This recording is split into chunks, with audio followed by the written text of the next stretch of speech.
Welcome to the second viewing where love wins every time. I'm Dan. I'm Kyle. Shaka bra. Today on the cast, we've got something very exciting for you. Tenacious fucking D. In the Pick of Destiny. So, this movie's pretty important to us. It's turning 10 years old this year, so I thought it'd be a great choice for me and Dan to talk about it on the cast here for you this week. Man, Daniel, how did you get into this movie? We watched this around the same time for sure, back in elementary school. This is an old one for us. Mm-hmm. I think for most people, it's usually it seems to have started with the music, and that's why people sort of love the film. But for us, it was a little different. We ended up seeing the film first. We heard it was coming out in theaters, saw the trailer, thought it looked awesome, right? And we went and saw it. Yeah, well, multiple times. Their first record kind of came out with their TV show a number of years before, and we were pretty young when that came out, honestly. Right. So even if we were watching it, it just kind of wasn't even on our radar, you know. Yeah. We did end up going back and watching some of the episodes, though. Oh yeah, definitely. Yeah. We were way too diehard fans after we saw that movie. Actually, I kind of have a cool story about the first time I ever saw this film. In our hometown, back in the day, the newspaper would do a contest. Every Thursday, you could call in around 3:30 and potentially win free pre-screening tickets to a movie that week. So I would often call in and try and get tickets. And one week it was Tenacious D. I didn't know what it was, but I was right. I forgot about that. Just trying to get some free tickets for movie passes. I would check out random stuff from that. So got Tenacious D. Me and my sister went, and I was in love. My mind was blown. I thought this was the funniest movie I've ever heard in my entire life. You brought something up the other day that I think is pretty true. Is that our humor was pretty much developed from this movie and Superbad. Yeah. I agree. For better or for worse, but this is a kind of a bit of a stoner comedy for sure. But I think we were also talking that if you're a fan of Tenacious D, you're definitely kind of, or not even a fan, but if you respond positively to Tenacious D, you're gonna really like this movie. Yeah. If you don't like their music, you don't really find Jack Black or Kyle Gass that funny, it might not be for you. Actually, it probably won't be for you, honestly, at all. Really, yeah, 100%. This movie is based around that sense of humor, and well, let's talk about some of those characters. We obviously know Jack Black and Kyle Gass are the main characters, and that's who this movie focuses around. But let's talk about maybe some cameos. There's a lot of great cameos that happen in this film. For example, Dio shows up pretty close to the beginning of the movie. We've also got the guy, Kyle, do you remember his name? He's from Portlandia. Oh, Fred Armisen. Yeah. Fred Armisen is a pretty hilarious security guard in this film. Fred Armisen also has a cool music connection. He was in the hardcore band Trenchmouth in the 90s. Right. Kind of after that, he went into comedy and whatnot, rest is history sort of for that. You get a lot of cool cameos too. Amy Poehler's in here. Yeah. Tim Robbins from Shawshank Redemption. Yeah, IMDb. Yeah, I guess he has a bit of a punk rock background where he's just a fan of the music kind of thing. Amy Adams? Yeah, Amy Adams as Gorgeous Woman. Yeah. There you go. That's good. Jason Segel is Frat Boy number 1. Didn't even notice that. Wow. No idea. Yeah. So that's fun. Yeah, you got Ronnie James Dio. That's probably one of the bigger ones for sure, like you were saying at the beginning. Yep. And then at the end, you got, Dave Grohl as the devil. Right. Dave Grohl was also started as the devil in their music video for Tribute before this movie was made. So apparently, he had a little bit of influence over the album as far as those songs are concerned too. So, well, this movie kind of works the same way that this show did, in the way that the soundtrack is just essentially songs about what happens in the movie. Kind of tells the entire story of the movie, really. Yeah. And their first album, most of the songs did as well. They were about episodes. They were about skits that happened in the episode, or events that took place in the episod. Yeah. Or they were just about the band, pretty much, Tribute, I guess. Like Kielbasa Sausage. Kielbasa Sausage, yeah. Yeah, that's a good jam. Anyways, one of the things we also should talk about maybe is what's this movie about, Kyle? Well, you got good old Jack Black. He grows up in a small town. His name's JB. In this JB, whatever you want to call him. In this film, he grows up in a town, or a household, I should say, where he's unable to rock. His dad does not want him to rock. And his dad is also played by Meatloaf. Right. Which is pretty cool. And I was reading an article about, Jack Black or New Line Cinema, I'm pretty sure you put this film out, was going to, approach Meatloaf about being in the film. He was kind of wasn't too sure who this Jack Black fellow was, or what it was about, or if it was even that legit. But then his daughters apparently were no, this guy is the real deal. You got to get in on this. This is going to be hilarious. And sure enough, ends up being an amazing part. There's some really funny parts, especially when Jack Black is practicing for, some sold out tours for the Kyle Gass project. Yeah. He gets nervous and has some flashbacks of his father like throwing some shade at him, and it's pretty funny. Yeah, so I mean, so essentially, he's not allowed to rock in his household, so he wants to go off to Hollywood because the Ronnie James deal tells him to go to Hollywood the naturally. City of Fallen Angels, yeah. And that's where he finds Kyle Gass, who is doing his own solo thing, working on his solo album, you know. But Kyle Gass project. Turns out he's just another, you know, kind of down on his like musician who wants to make it big, I guess, or even not even make it big, just kind of be recognized for being a musician and like doing what he loves. Right, exactly. Yeah, he's just sort of squeezing by, playing on the like a street performer kind of thing. But how do they you know, what's their claim to fame? How do they want to have that power? How do they want to, you know, become the best musicians? What is it, Dan? They stumbled across a great secret that is all of the best bands in history, all the best rock bands in history, all use the same pick. And they found that apparently it is the Devil's Tooth, and it's called the Pick of Destiny. So they end up going to, where is it, Sacramento, I believe, to go to the Rock and Roll Music Hall of Fame and break in and steal the pick. And that's sort of that's the main plot point of the movie. That's the entire thing of the movie. Essentially, this movie it's pretty silly. It's pretty goofy. It doesn't take itself seriously one bit. We got some goofs. We got some gaffs. Yeah, there's a lot of goofs. There's gaffsters for sure. There's Chris and Prank Invasion. There's a lot of good stuff going on here. I think. Shout out to my boy Chris from Prank Invasion. Shaka Bra, real quick. Shaka Bra. I don't know. I kind of took because that's pretty much what happens in this movie. They try to get the Pick of Destiny. They end up breaking into the Rock and Roll Hall of Fame, getting the Pick of Destiny, and they are confronted with the devil, right? Yeah. The devil comes in and says, you know what, I'm taking my tooth back. And they have a rock off to see, you know, who's going to pay the rent. One of the most, that's probably one of the most memorable scenes of the movie and kind of one of the best. Oh, definitely. I would say for sure. I like that scene. Yeah, I feel like that's probably the most iconic scene too. You see that scene roll up on the internet every now and then. Yeah. Yeah, it kind of pops up here and there. So then Dave Grohl, you know, plays the devil, and they have a rock off to see essentially if they'll pay the rent, or the devil gets to take Kyle Gass down to hell and be his little minch.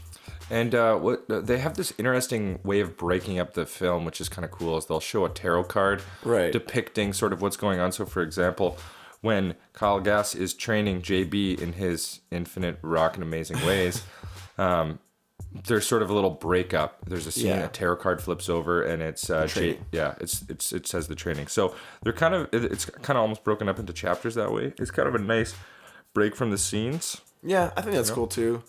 I guess it probably works well in terms of their shooting style because the guy who directed this also directed the TV series they were in. So I mean, if you look at it that way, it's broken up into 4 like long episodes, right?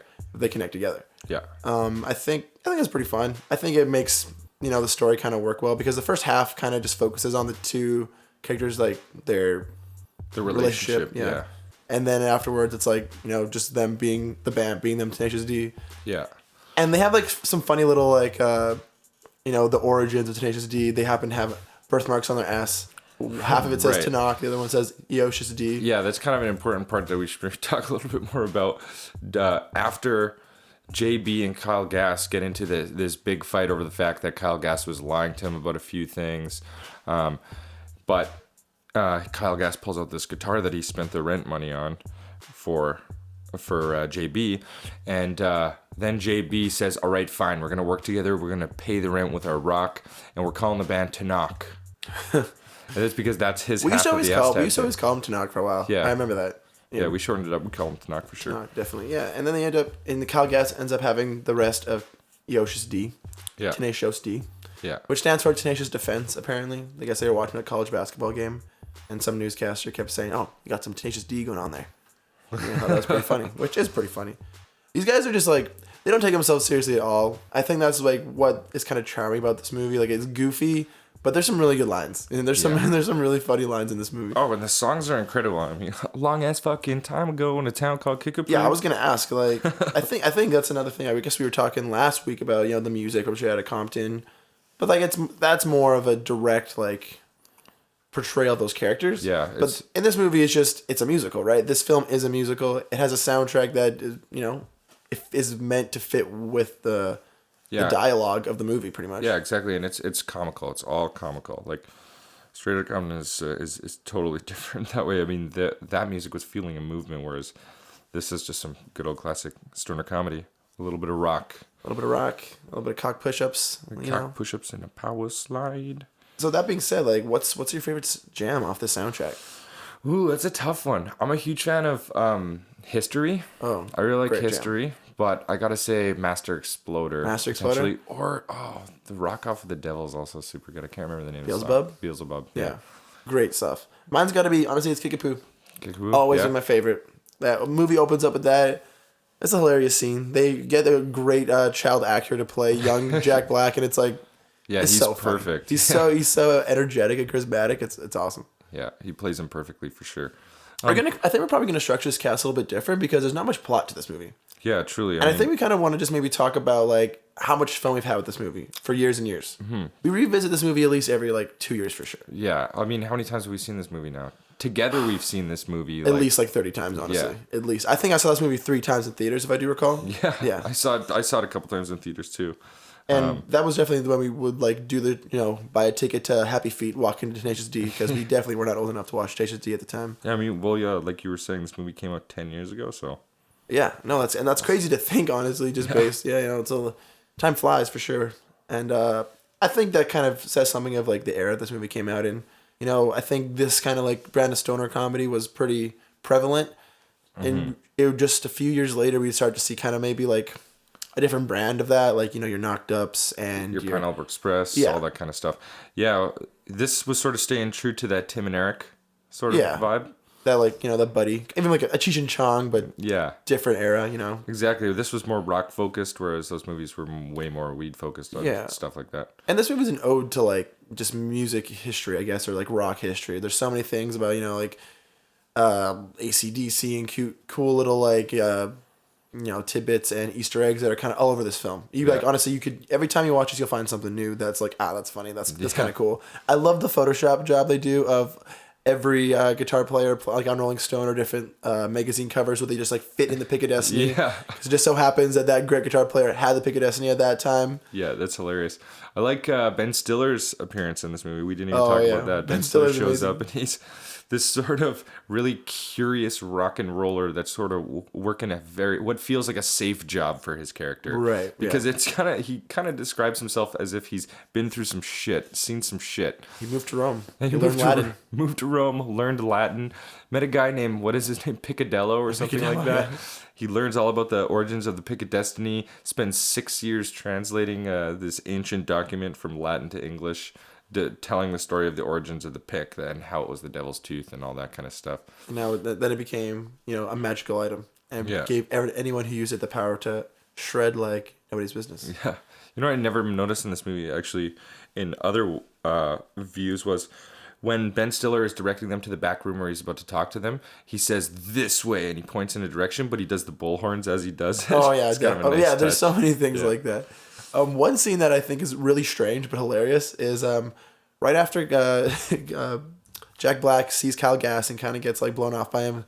He like ends up sleeping on a park bench because he has nowhere to stay for the night. He just made it to Los Angeles. Yeah. And then this random like Clockwork Orange-esque gang comes up and starts calling him a little baby and like is kicking the shit out of himself. Yeah. It makes no sense. They just beat him up. You're right. It makes zero sense. And like that's what's funny is like I watched this film when I was so young. I had never seen A Clockwork Orange. I'd probably heard of the title, or heard of Kubrick, but I hadn't actually watched it. And later when I did watch it, I was like, wow, Tenacious D is a weird movie. Yeah. Like, why is that in there? It doesn't make any sense. It kind of still doesn't really make sense. It doesn't make any sense at all, yeah. This movie's pretty like... I think like now that you brought it up with like the chapters, I think I'm starting to view this movie in more of like a skit kind of like variety. Yeah, exactly. Because there's even like a road trip kind of like vibe that happens, or you have a car chase like... To me, this movie is just, it's very aware of what it is. It knows it's a stoner comedy, so it's just trying to, like, check off every criteria there it is. Yeah. But, like, putting in the own, like, Tenacious D flavor every step of exactly. Every step of the way. It's kind of all over the place a little bit, but in sort of the perfect way. Yeah. It doesn't take it too far. No, not at all. And some of the jokes don't always land as well as others, but overall I think it's like pretty funny. Yeah, I mean the music itself is awesome and hilarious. Totally. It's not only are they catchy tunes that I jam out to on the way to work sometimes, but they're also hilarious and reinforced with the visuals. It makes it that much better. I think the soundtrack definitely is maybe the strongest part of this film because Yeah. anytime there is even when they're a couple like live shows sort of like scenes they play. Yeah. The opening scene for sure, Kickapoo, like all of those definitely are translated very well. Partially because, like we said, the songs are like dialogue for the movie. They prolong the narrative. Yeah. And that's really fun, and it makes a really entertaining experience. I think there are other scenes that are pretty weak, but like the diner scene, things like that. Yeah, the diner scene's a little bit weird. Like, and honestly, the car chase scene apparently wasn't done that well. There's a lot of things missing, and it's stickers appearing and disappearing, et cetera, et cetera. And I mean, this movie was a box office like bomb. It was made for $13 million, made for $20 million, only made 13. They lost $7 million off it. Really, I didn't know that. Yeah, so it's like, I mean, in history, this is like, it's kind of maybe getting a cult following now, or especially amongst Tenacious D fans. I mean, Tenacious D has still put out records since the Pick of Destiny, and they're touring all over the place still. You know, Yeah. they're well known for sure. They have a cult following. We should talk about, like, I was looking this up the other day, and I posted a little blurb about it on our Instagram, and I was talking about how Kyle and JB actually met Jack Black. They met in some festival in Ireland, I think it was. Right. Just randomly at some massive rock and roll festival or some arts festival.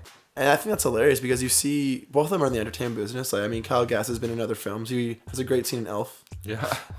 Or a great like role in Elf, I should say. And yeah, and Jack Black is such an interesting character, interesting actor. Like coming up from like the early to late '90s, kind of was just doing every role he could, and then kind of became typecasted into a certain like niche. Yeah, exactly. And then I don't know where this has like this band. Has this like comedy duo band that he's actually a pretty good singer in. It's kind of awesome. It is really awesome. He's a jack of all trades in a really cool way. He's even done an animated movie. Like, he was a voice actor for, what was it, Shark Tales? Is that what it's Jack called? Black? Yeah. I'm pretty sure you're thinking Kung Fu Panda, bro. Oh, no, Jack Black was also in a movie with a fish. Fuck. Shark Tales? We talking Shark Tales right now? I think Will it's Shark Smith? Tales. Yeah, I think Jack Black's in it. Jack Black sure. is in Shark Tales. You kidding me right now? Do a quick fact I'm check. gonna do a little fact check. This is a live fact check on the cast. And I think overall, well, Jack Black is in Shark Tales. Jack Black is he in the Shark comic Tales. relief in Shark Tales with Will Smith? I'm pretty sure he With is. Will Smith? I don't know how you have to establish that, but it's hilarious. I knew he was in that movie, man. Wow. Honestly, he's the shark. It's his Yeah. tail. That's pretty cool. I mean, he has been doing, I guess, a lot of voice acting for sure. I guess I mostly know him for Kung Fu Panda. Yeah, most recently he's been doing lots of voice There's like acting. 3 of them I just learned. Yeah, well, we haven't even seen the second, but that's going to be worth a watch for sure. Yeah. The third just came out. Apparently they're actually really good though. Yeah. They get really, really good reviews. I don't really know. Yeah, well we I liked actually the forgot about first one. Shark Tale. So. Shark Tale's a funny one because they just kind of were going off some Finding Nemo like buzz. Yeah, exactly. Shark Tale got out of nowhere. That's But anyways, hilarious. back to Tenacious D, the Pick of Destiny. I think. Yeah, well, we're talking about Jack Black. You know, he's done he's a vast array of things, and it's And I kind of think- cool to see him do something that he was really obviously interested in. Like, you can just tell that he had a lot of fun with this movie. And I think it's funny to see like him do so many different kinds of roles, but yet Tenacious D still feels kind of like out of left field. It's like, what is he in? I never knew he was in this band. What is this? Yeah, exactly. But it's like the role he's meant to play. To me, it just feels like that's maybe not his actual personality, but like an enlarged version of his personality, like really like an extreme version of his like real life personality. Right, I it's a definitely ramped get up that version of vibe. his sense of humor for sure. Yeah. Same with Kyle Gass, I would say, to an extent. You don't really see him much, but You can just really tell that they're having fun the whole time. I mean, definitely. Yeah. Like, you can tell this is a movie they just wanted to make together. Like, could you imagine like you and your best friend just being able to like make a film, just hang out and like go to Los Angeles and like see like all your like rock idols and like make a kick-ass like musical about it? Like, that's pretty sweet. Yeah. You know what's funny is I never really thought of this movie as a musical before, but it is. I just Totally. like, yeah, I don't know why. It's like, you know, when you go in the movie theater to watch a musical, like Rent. Yeah, I definitely know that. You know you're getting yourself into a musical, and you almost have a different vibe or different way of going about the movie, or you kind of view it in a different way. Yeah. I really viewed this as a movie with the added bonus of having songs in it. It didn't feel like a musical to me. And I think it's strange that we kind of always had that mentality because we listen to the soundtrack so much. Yeah. You'd think we'd put 2 and 2 together that way. But no, you're right. It is a musical in every sense of the word. And I think the soundtrack's awesome. Like it's one of the best things the movie has going for it. Yeah, 100%. Yeah, we would listen to this all the time. Like, Yeah, we've since bought the album over. Oh yeah, totally. I got a great deluxe edition with an actual Pick Up Destiny and some tarot cards. It's beautiful. Check that out on the Twitter. We got a twit pic going for that right now. Yeah, a little bit of Twit Pick vibe. You can check us out at The Second View at twitter.com. Yeah. Please also subscribe if you want on YouTube because we're shameless like that. A little shameless plug for you. Anyways, that's Great TV show, by the way. mid-cast shameless plug for you right there. Let's talk about Kyle Gass because we've talked a lot about Jack Black, but Right. as far as Kyle Gass, do you remember any other appearances he's had in movies recently? Recently, no. Like I said, yeah, Tenacious D actually, the first time they were kind of in the public eye was actually for a Foo Fighters video, Learning to Fly. Oh, And really? They're the, what do you call them? Stewardess, I guess, or stewardettes. I don't know. They are on the airplane kind of like serving food and stuff and drinks at the back, causing a ruckus.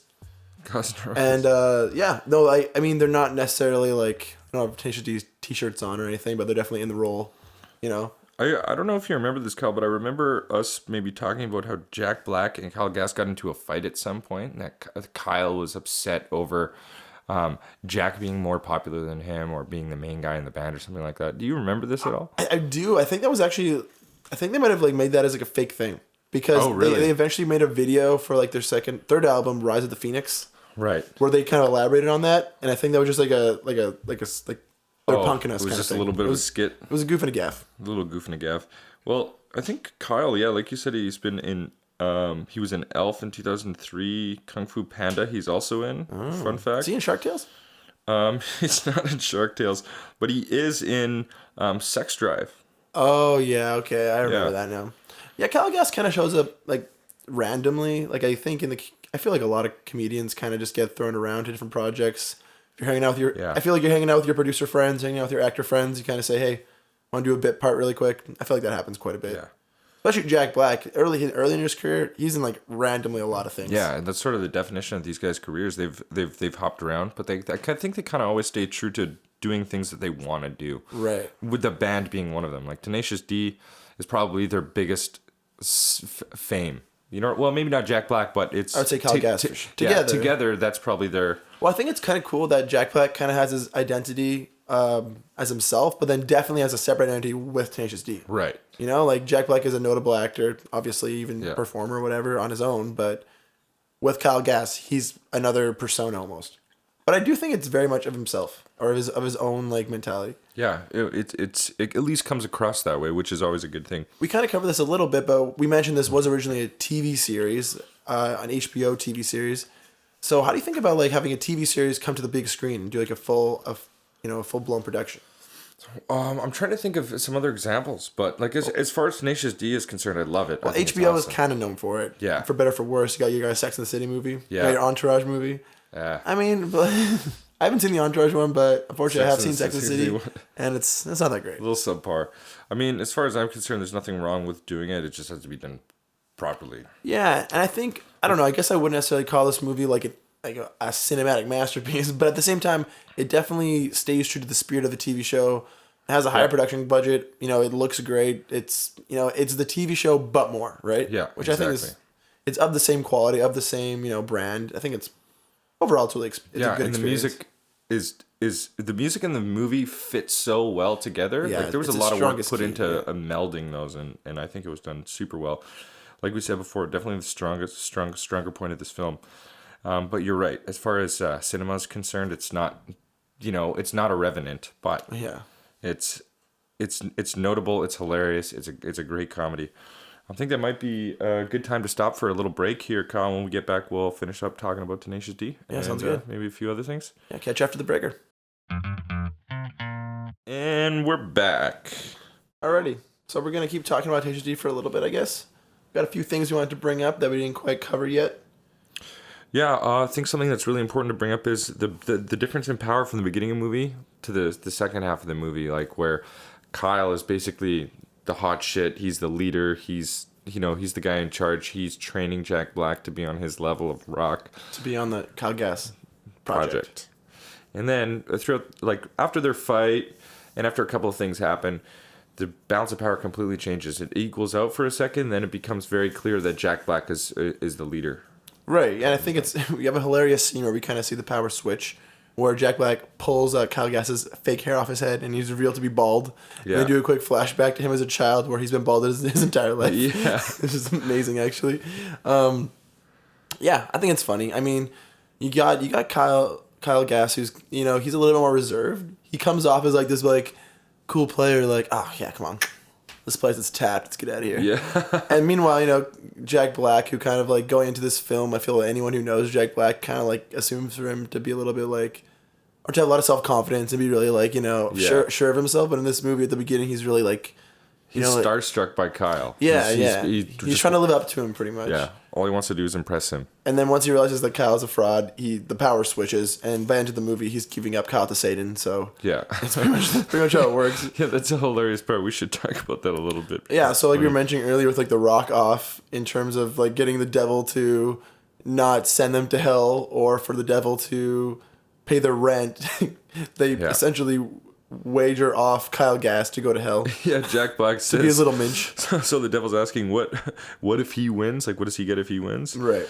Then he can take Cage back to hell to be his little bitch. Love it. I don't know. I think little things like that are pretty funny. Like, there's some really outrageous characters. One thing that we haven't gone over yet is a Sasquatch scene, which is a really weird scene. It's kind of like the Clockwork Orange scene. It just doesn't really fit that well. Well, it also, like, it gets just animated. Just doesn't make sense. Yeah, there's some animation going on. It reminds me of that scene in Anchorman where they go on, like, a rainbow on, like, on a unicorn out of nowhere. Things, like, become, like, completely animated. So you have, in this film though, we have Jack Black eating a bunch of mushrooms in a forest, and then he trips hard. Well, this is right after him and Kyle split up at the cafe, at the diner. Which, by the way, fun fact: the name of the diner is Halfway House Cafe. Which is kind of funny. Anyway, yeah, so they split up, and I think the Sasquatch scene is kind of odd. Like, looking back at it, it's pretty weird. I think maybe even like us being younger and it being kind of like really silly, we thought it was funnier maybe. Yeah. Does that make any sense? Yeah, now it's a little bit weird, but it's still pretty hilarious. But we do have a pretty funny story actually about the Sasquatch song. So like we've said like 30 times already in this cast, we loved this movie growing up, especially for solid like 2 years, I'd say. For sure. Yeah, we would always have, but there was a good solid 2-year chunk where this movie and the soundtrack was like all we listened to. We thought it was amazing. So we had to do a music project in which, you know, you pick a song and then you have to do like a dance to the song. Yeah, we had to do a some choreography. Thank you. Yeah. So it was us and our best bud Isaac. We were gonna, we decided, okay, we gotta do Tenacious D. They're our favorite band. So let's do a song from the movie. And we originally wanted to do Storm the Gates, I do believe. Yeah, but according to our teacher, there was too many swears in it, which there's only one, but to be fair, it is motherfucker. I mean, they say fuck in this movie about 106 times. Yeah, that's a count. I think, looking back at it, I get it, but we were like, oh man, that fucking sucks. We just want to do Storm the Gates. We had this entire like Great Lake like chase scene planned out for this dance move or whatever. So it broke our hearts a little bit that we had to do Sasquatch. Yeah, I mean, the Sasquatch was the only song. Yeah, it's not like it's a bad song, but it's our least favorite song. Yeah, I would agree. It fits, but then again, it's like in the theme of this movie. Like it really fits the scene and where the film's from. Yeah. Like it really makes sense. Out of context, it is. Out of context, it doesn't work. That's probably why it's the weakest song, because out of context, it doesn't make any sense. But in context, it's funny. It's pretty funny. Still strange. Also, but pretty funny. Yeah. Speaking of cameos, we didn't bring this one up, and you really can't tell that it's him. No. But the Sasquatch is John C. Reilly. Yeah. So from like Step Brothers, Walk Hard, Boogie Nights, tons of stuff. Yeah. Yeah, it's interesting. I think I don't know. I think it's cool that these dudes were able to like just get together, get a bunch of their friends, a bunch of people they looked up to, and like just kind of make a crazy movie together. Yeah. And that's a good example of that. Like he's an amazing Sasquatch. It's a good time. Yes. There's a lot of Sasquatch mentionings too. They like really want to watch In Search of Sasquatch on TV. That's true. There's some Sasquatch undertones through the movie, pretty much. There is kind of this weird sense of like mythos, and like it's always like you gotta get the legend right so you can pay the rent, or you want to take a tiger's tooth, and like there's always every lyric they talk about is always like something mythical or like based on some sort of like. It's kind of like fantasy, kind of like. My thoughts is they're just kind of they were geeks and nerds, and then they got really into rock and roll and grew up, and that's a little bit of D&D, a little bit of rock and roll. Yeah. nothing wrong with that. What else we want to talk about in this movie, Kyle? We think we've pretty much covered a lot of it. Yeah, I think, there's not a lot of, thematic structure to break down like some of other movies we've talked about on the cast.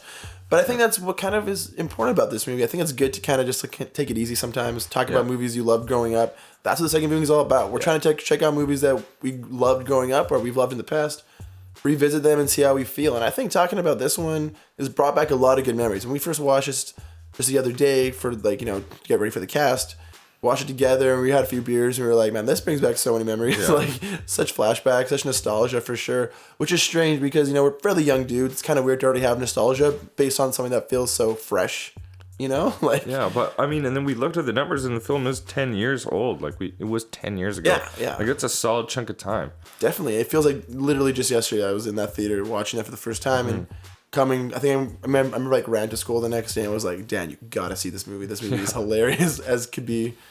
And yeah, that's kind of history for it, but I don't know. I think it's cool. You don't really get a lot of these passion projects anymore in Hollywood. Like they happen every now and then, but I don't think studios really take chances on people like this anymore. Yeah. Sadly, it shows like this movie was a flop, right? And it's all about the numbers when it comes to that. Yeah, if we're looking at the numbers and on paper, this movie definitely didn't do that well. Yeah, I mean, However, Jack and Jill cost $80 million to make. Let's just keep that in mind. Jack and Jill cost $80 million and made $40 million or something like that, right? No, I mean like way more than $40 million. It's like Really? It was super successful. People love Jack and Jill. No, I mean like off the top, like off 80, they made. Oh, yeah, like yeah.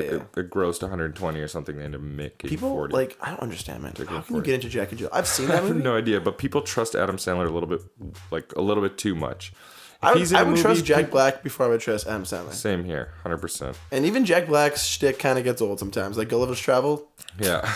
it's not really the greatest film. So, I mean, let's talk about when in 2006, when this movie was released. It was what, in September? I think November, I'm pretty sure. In November.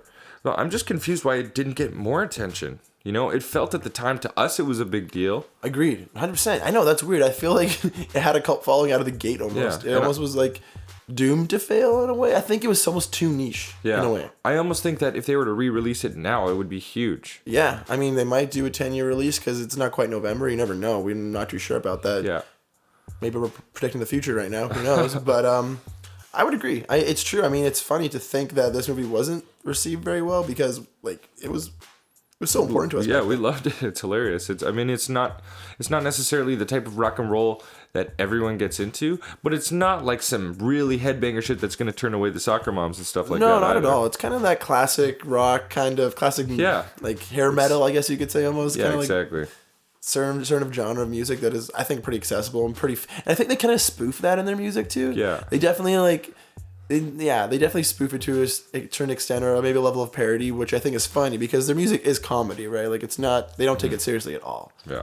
And I don't know, it's always fun to see people who know about this movie, I guess, because I think like we were so obsessed with it. Everyone in our school was sick of it because we would just talk about it all the time, and nobody wanted to watch it with us. Exactly. At that point.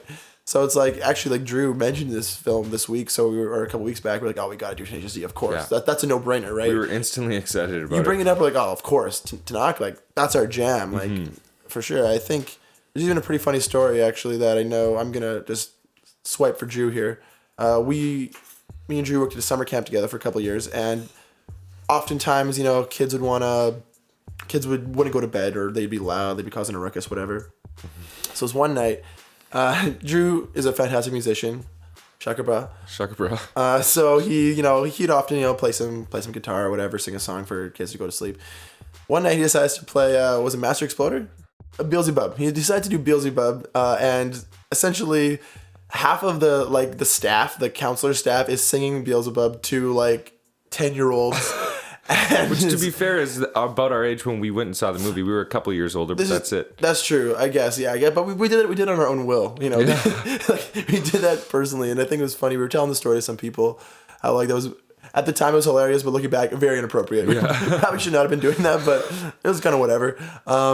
Yeah, and that's how we kind of decided, we're like, wow, how could we not do Tenacious D? Tenacious D is a huge part of our lives, and I think, I don't know, this is around the time we started going to films a lot, right? Growing up, this is at least on our own for sure, right? Mm-hmm. This was probably some of the beginning of it. I mean, 7th grade, I would say 7th grade, we started going to movies a lot. Superbad wasn't far off. Yeah, that was our favorite thing to do pretty much at that point. Well, we'd go see 3 movies in a weekend. Yeah. And then that's That was kind the of thing to do.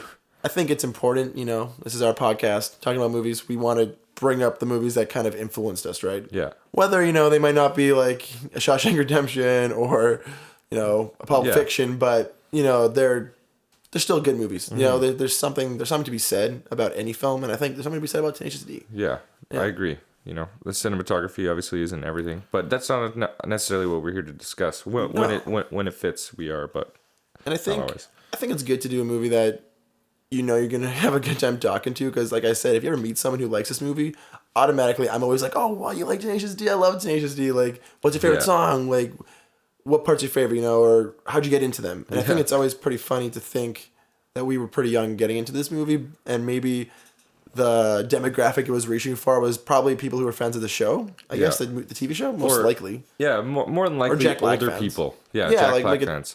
But probably between the ages of 18 and, I don't know, 40. Yeah, I guess most stoner comedies, right? You could say, for sure. Exactly. That demographic is definitely what they're looking for. And this movie hits that too. I mean, there's some pretty funny parts at the end where they get the horn of the devil after the rock off that they win, and they turn into the BOD, the Bong of Destiny. Yeah, that's right. So they still have some devil memorabilia, because that's how they win the rock off, is by sending Beelzebub back to hell, basically. Yeah. From whence you came, you shall remain until you are complete again. There and you they go. keep his horn this time around. I think how it happens is the devil says, taste my lightning, bitches, or something like that. Us. Yeah. And so he shoots a beam of lightning at Kyle Gass, and JB jumps in front with his guitar and deflects it and ends up hitting the devil's horn. They grab the horn, they send him back to hell. And it's nice. I mean, it's the guitar that Kyle Gass bought for Jack Black. It's the whole reason Their that friendship, they need friendship conquered. Yeah. It's a buddy comedy. Like, I don't know. I guess we can relate to that too, to a certain extent. Us and our buddy Isaac would go check out this film, like multiple viewings in theater. It's funny. That camaraderie definitely is appealing. Yeah, what's kind of hilarious and ironic about it is the guitar that he redirects the lightning bolt with is the reason they can't afford to pay the rent. That is very true. So, I always wondered, like, how did the devil pay the rent though? Like, they must have. I don't know. How you go about doing that? E-transfer, man. All right. Or I got D-transfer. Yeah. Yeah, and I think this ending of the film kind of, puts Tenacious D in a pretty good light. It shows them what they really are. They're about the music. They're about the rock off.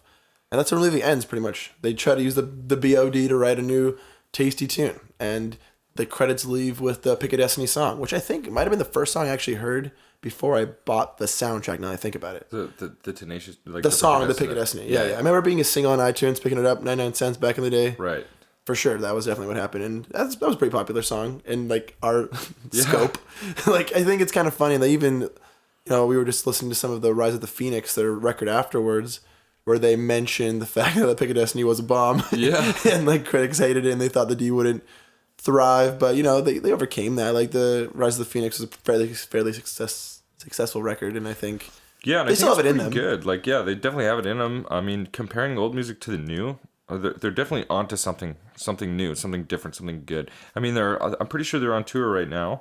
They Rise play a lot of Phoenix just came out not too long ago, right? Like it's been a few years. It's been like 3 years. I'm pretty sure. Is it really? It's been a little bit. Oh, wow. I did. They haven't been like that relevant in terms of releasing music lately, but they're definitely touring a lot. I know they play a lot of festivals.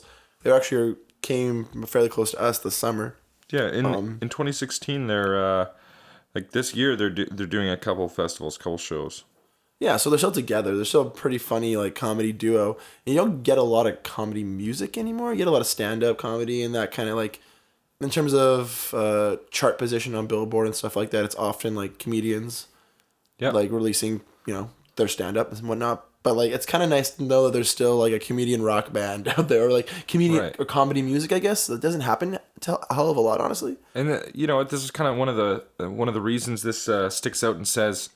But they really do care about what they're doing. They like what they're doing. They're not doing it for the money. They're doing it because they love it. No, and I think it's fun. It's kind of funny knowing that these guys are writing songs, like basically like fart joke songs, like silly songs, but yet they're actually really talented musicians. Like the songs are made fairly well. Like, and definitely know how to play a guitar. They know how to play an instrument very well. Yeah, exactly. And it shows in the movie too, right? Like, they're the kind of guys who are fans of very talented musicians, very like technical musicians. Right. And I think a lot. I get that a lot in the metal world, honestly. Like people that I know who like heavier music or metal music, I feel like they're some of the best musicians, honestly, because the music they learn from is very technical and pretty hard to learn, rather than just 4-chord progression kind of stuff.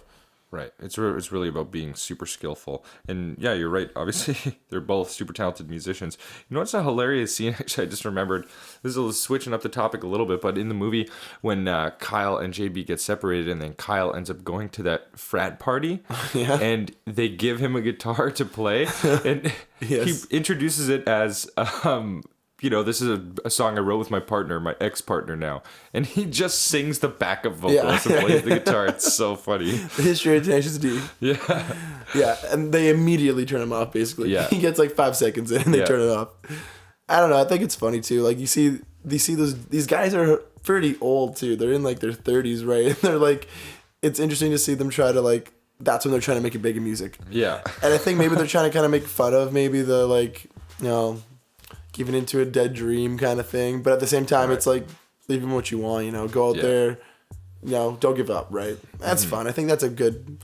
As much as this movie doesn't really have much to say, I think at least there are some like good like undertones. They're trying to get by. Be yourself, right? Like believe what you want to believe in, and don't let anyone else really like tear you down for that. Yeah, absolutely. I think I'm reading in a little too much Tenacious D potentially. Maybe a little bit. But like, I'm just giving it the benefit of the doubt. I'm just giving it the benefit of the doubt. You know what I want to talk about a little bit? In the beginning, we met that little kid that was singing Kickapoo, right? Right, yeah, young JB. Yeah, like young JB. And, this is where Dio is in that scene as well. Yeah. But think about the time gap from the time that he hops out of that window and he ends up in LA. What's the time gap look like? It's got to be at least 25 years. Yeah. Honestly, that's a big time gap. Like, Jack Black is, like, I guess, like, this... Still has the Monster Mash guitar. This is 2006. Like, I'm thinking back, like, Jack Black's peak career, like, in terms of, like, a leading role was, like, maybe, like, 2003 when he started getting a lot of high-profile roles. So it's kind of cool to see him still thriving at that. Like he's in a hilarious movie called Bernie, which I highly recommend anyone to check out. Great film. Still killing it in Kung Fu Panda, and I think he's getting older up there. Actually, we just watched Nacho Libre not too long ago, also, which is hilarious. That's a hilarious movie. Underrated, I would say. Yeah, absolutely. I would go as far to say that. And I think we probably since this film have had an appreciation for Jack Black's comedy to a degree. 100%. Like I say, he doesn't always hit the nail on the head. No, but like. When he does, it's fantastic. I'm just glad he's not an Adam Sandler doing the same joke for the last 20 years. Well, I kind of have this theory that a lot of comedians end up becoming a parody of themselves eventually. Because they have a shtick or they have a certain style. They get comfy with it. Exactly. They get comfy with it. Even like, there's a lot of comedians out there that are kind of in that same genre of like kind of like outrageous like mannerisms and things like that. Like your Jim Carreys and stuff like that. I love Jim Carrey, don't get me wrong, like for the most part, but there's definitely times where it's like, okay, this is just Jim Carrey being Jim Carrey again for the 20th time. Right. But I think I get what you're saying. I think Jack Black though is cool in the way that he can actually kind of do a serious tone every now and then. Yeah. Or even a film like High Fidelity, he plays like a pretty like average dude. He's not too extravagant, but like we were talking about in this film, he's what we consider maybe regular Jack Black. He's that to an extreme. Right. He's like the epitome of like outrageous Jack Black. Yeah. Yeah. Absolutely. 100%. I love this movie, man. I absolutely love this movie. Me too. I think it was a treat. It was a treat to come back to this one. I think we literally sat down, put the DVD in, grabbed the CD box set, looked at all the tarot cards, had the Pick of Destiny out. I felt like I was back. We really made a night out of it, and it was awesome. We definitely did, and we almost watched it again right in a row. Yeah. We were like, we should probably hold off. We should go. Yeah. And I think it's interesting that there's not a lot to maybe break down about this movie.